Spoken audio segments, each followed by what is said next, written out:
এটা দড়িকান্দি নামক জায়গাতে গাড়ির পিছনের চাকা ব্রাস্ট হয়ে গাড়িটি খাদে পড়ে যায়।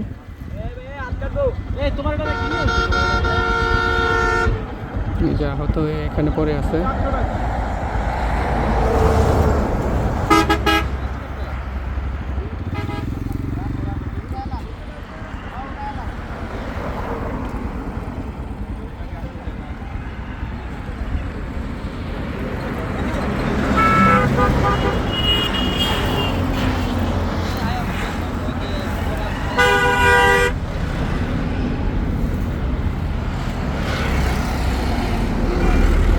এটা বারিচার পর একটি জায়গা আছে দড়িকান্দি ফিড মিল আছে একটা, ওইখানে ফিড মিলের অপোজিটে পিছনের চাকা ব্রাস্ট হয়ে তারপরে